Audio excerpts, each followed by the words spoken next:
I know this is booktube, but lately I've been reading a lot online, and I'm not talking YouTube comments, Reddit posts, or Twitter feeds. Which is crazy, right? Because I work all day in front of a computer, but I normally balk whenever I come across an article that takes more than 10 minutes to read. It's got to be pretty compelling stuff, otherwise I'm bouncing and it's back to dank memes and animal gifs. Well, lately I've been coming across a lot of riveting reads, and it all started with Alec Tizon's article, Modern Slavery in America. Tizon is a Pulitzer Prize-winning Filipino-American journalist, and he's talking about his family's unequal and at times abusive relationship with Lola. Now, Tizon would think of Lola as his grandmother, but more accurately, she was a domestic servant, or more precisely, a slave. Now, this was a divisive read, but it reverberated through a lot of the podcasts that I listened to. On one hand, people were talking about the larger cultural conditions that created the situation and how Tizon grapples with this relationship in his adult life, but others simply saw this as a slave narrative told from the slave master's son that still gave Lola no voice. It's a compelling read that wrestles with culpability and blame, and Tizon is unflinching in what would be the final piece that he would write before his death by natural causes. And then there was the article, Have Smartphones Destroyed a Generation?, which spoke to my fears as a parent. A researcher for generational trends sees the modest peaks and valleys turn into sheer cliffs and sharp mountains in 2012. 2012 would also be the time where 50% or more of Americans owned a smartphone. Kids born between the years of 1995 and 2012 have always grown up with a smartphone, and nothing has had more of a profound effect on their social interactions and their mental well-being. Kids are safer than they've ever been before, but that's in large part because they're not leaving their room. When I was growing up, hardly anyone I knew had a telephone in the room, and you were the shit if you had a telephone and a TV set. Kids these days have both in the form of a smartphone, and that means they're not leaving the confines of their room. Studies show that 12th graders in 2015 went out less than 8th graders did as recently as 2009. As I talked about in my last video, kids are waiting longer to experiment with sex, drugs, and alcohol, but psychologically, they may be facing the worst mental health crisis in decades. There is a sharp incline in incidences of depression and suicide. I mean, how could this not resonate? Our daughter is right in the middle of the iGeneration, and we are watching closely to see how she navigates the online world of Twitch and Discord with the real world, school, and IRL responsibilities now that she's on her own. This was a super compelling article, and quite an eye-opener as well. Then there was How America Lost Its Mind, that talks about this post-truth, anti-vaxxer, flat earth, 9/11 truther, climate change deniers, and the environment we created that enables them. And the incredible article from Ta-Nehisi Coates that posits that Donald Trump is the first white president. All of these articles are from The Atlantic. Now, I know I live in a self-validating media bubble that leans firmly to the left, but I've been noticing more and more that within that bubble I'm being pointed to The Atlantic, and they have just been killing it. So I need to make an investment in them if I want to see more of those long-form articles. And this idea was brought home after the US elections.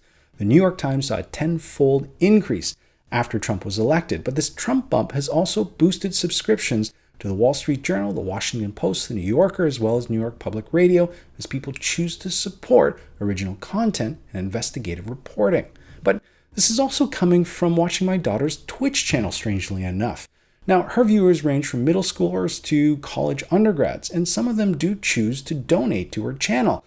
And it's not because they're getting a subscriber newsletter or access to some super secret Slack channel. They're doing it freely because they choose to support the community she's built up around her, and they appreciate the value that streamers like her provide. That's pretty awesome. And no, this isn't a precursor to announce my Patreon account or to prepare you for ad pre-rolls before my videos. It's just, I need to remind myself that I often take for granted the media I consume and that I have a responsibility to that media. So when I was younger, a lot of my monthly discretionary income went to magazines and music. Nowadays, it's been mostly books and booze, and I can do better than that. First things first, let's get the latest issue of The Atlantic. Turns out that's not as easy as I thought it would be. Now, it's not a revelation to say that print has been taking a beating. Print books have sort of normalized after all that hand-wringing around ebooks, but Magazines and newspapers have been taking a pummeling lately. You can only look as far as this past week that's seen a lot of high-profile editors, including Graydon Carter leaving Vanity Fair and his counterparts at Elle, Glamour, and Time magazine leaving. It's been a slow bleed, but there still doesn't seem to be any shortage of magazines at the grocery store, which I swear I went first. Dozens and dozens of food magazines, as well as one-offs centering around Italian cooking, barbecuing in the summer, slow cooker stuff, the requisite spate of fashion magazines, and apparently joggers, mountain bikers, and yogists buy their magazines at the grocery store as well. So food, fitness, fashion, it's like the dead tree long-form version of Instagram. The remaining magazines were like horseback riding, hockey, and quilt making. So clearly their target market is affluent suburban wasps. No Atlantic here. Same goes for the drugstore and the corner newsstand. So I eventually ended up at the bookstore, to pick up the magazine. And looking at the shelves and shelves of magazines, I remembered how much I used to love them. Ours was a magazine household. They were ubiquitous. We were National Geographic, Reader's Digest, as well as Maclean's, which was the Canadian version of Time or Newsweek.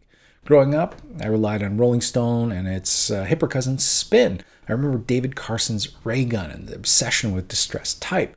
I also picked up the occasional GQ and Details to pick out what my next cologne that I would eventually overdouse myself in and see what the latest photo fashions were, although clearly looking at my high school photos, I chose to ignore a lot of that sartorial advice. As growing up, I started picking up issues of Communication Arts, Harper's, Wired, but essentially I took a lot of those magazines for granted, or at least I did until I went off to Korea. Again, small little monastery, rural village. I'd been there a couple months when a friend had sent a care package, and inside was an issue of Rolling Stone. Opening it up, I was blown away. The glossy pages, the vibrant colors, this sort of commercial glamour. This just was the physical manifestation of Western commercial culture. And I know it makes it sound like I was living in some North Korean commune for cultural rehabilitation, but I'd been there long enough that this beautifully produced but ultimately disposable thing just blew me away. And now, picking up the latest issue of The Atlantic, I realize it's been years since I've picked up a magazine. So I'm asking you, BookTube, are there any magazines that you find worthy of a subscription, or maybe that you pick up once in a while at the bookstore? I'd love to know in the comments below. I know this is sort of a rambly, tangential type of video. We'll get back to some books in the coming weeks, hopefully. But in the meantime, I hope you have a great week of reading, and we'll talk to you soon.